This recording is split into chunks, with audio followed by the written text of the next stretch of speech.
Yes. Yeah. So you're getting some relief from just even understanding the tight spot that she's in. Oh yeah, making space for that is a different experience. Yeah. All right.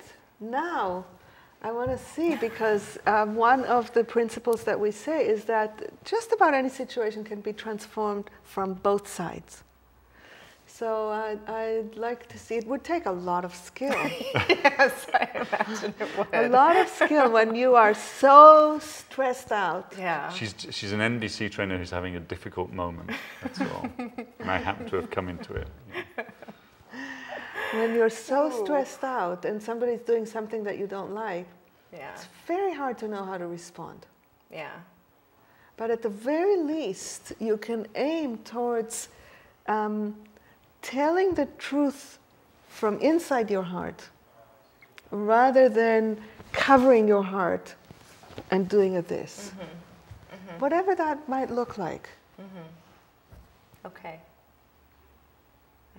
I think I get that, yeah.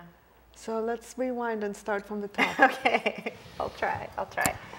And I may need a little coaching. Of course, okay. That's why I'm here. All right, so you better quit that crying or I'll give you something to cry about. Hi, excuse me. Don, my name's Don. I'm just wondering if you need a bit of help at all.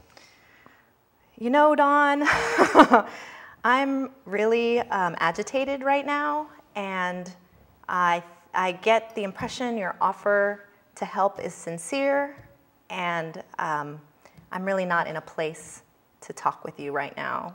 Would you be willing to just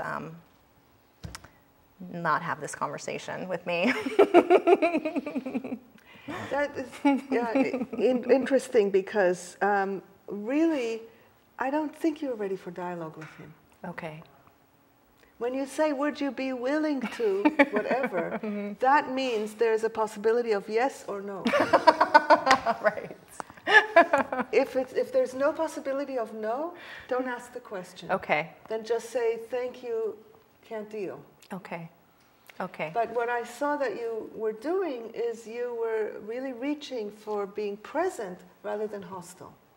Yeah. And I think that got through to you. Yeah.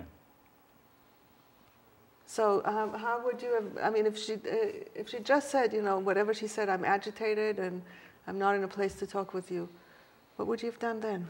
Without the question? Without her the saying, question. am I willing? I think I would have probably been a little bit dumbfounded, perhaps for long enough for her to escape. Which, for where you are, is good enough. Right.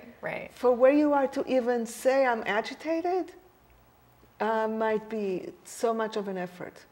I mean, and if you are really so upset, even to say this is coming from a place that's genuine and sincere, I just don't know that you would really have access to that. But maybe you could say something like, look, I'm really stressed. It's not a good time to try to talk with me, okay? Even that is still taking ownership of where you are. Still easier to hear than you can help by minding your own business, isn't it? Sure, it's a different. And it has an authenticity to it. That's the truth. Yeah.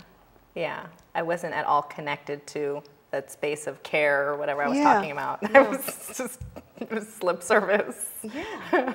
I really want us to come to a place where we can really say the truth of what's going on for us in a way that takes full ownership of it without blaming the other person. That's what I was reaching for here. Okay. Thank you, Itzel. Sure. No, Amanda. Anything either one of you would like to add about this scenario? I noticed that at the end, this way around, the willingness to see that a man, who are we talking about? The strange lady. The strange lady. Whatever the name is of the She didn't strange have a lady. name. Okay. I think Amanda was from some earlier incarnation, but that she had a point of view that she hadn't experienced too. When she said to me, you know, I'm stressed, even in the version she did or the version that you did, I actually kind of went, oh yeah, she's having a tough time too. It's not just about me helping the kid and whatever. So. Yeah, Because when you say, you know, mind your own business, the other person is not going to see that you're stressed. And whenever you're able to own your feelings, the other person is way less likely to interpret aggression. Right. And the last, anything else you want to add about the situation? No, I just really appreciate just staying with what really is totally true. Yeah. Because the last tip that I want to give everybody watching this is that the same thing applies like this. If you see somebody that is acting aggressive, there's probably something going on for them that they're hiding. So if you can stay with that, if you can remember that whenever somebody is aggressive, there's probably some fear or stress or helplessness going on, then that can open your heart towards more kindness. All right, let's take another break and come back for our final scenario called Another Cookie. And the clay pot fell and broke today, but it does not matter anyway. No, it does not matter anyway. Rupa, the form of it all. Thoughts in my mind, come in, though. Illusion will rise and illusion will fall. And I'll still be here at the end of it all. In the sea of love, I melt like salt. My faith and my doubt both dissolve. In the sea of love, I melt like salt. My faith and my doubt both dissolve.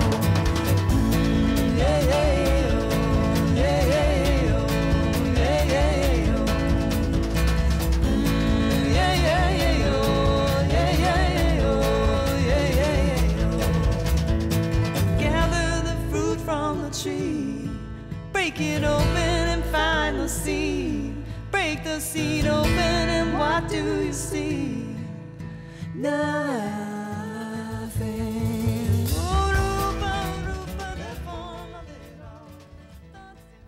Hi, welcome back to the Conflict Hotline. And this is Miki with Newt and Itzel.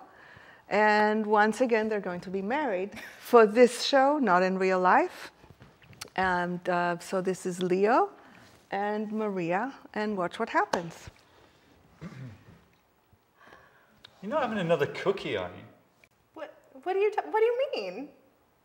Well, you keep on complaining about, you know, you've got to watch your weight and you're trying to stay fit for your running and blah, blah, blah, and now you're eating like junk. Well, are you supposed to be helping me right now? What are you saying? Well, you complain to me about it and expect me to listen to you about it and everything. And you've touched that one now too, you know. Thank you.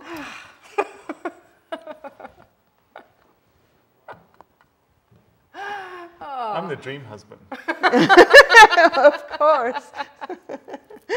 Many might think that, not Maria in this moment. Right.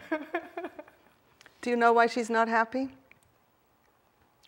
I don't know, something about her figure and her weight.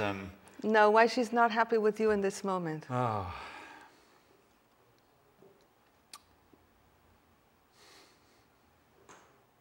I don't know, because she's wanting to make up her own mind about what she eats and when.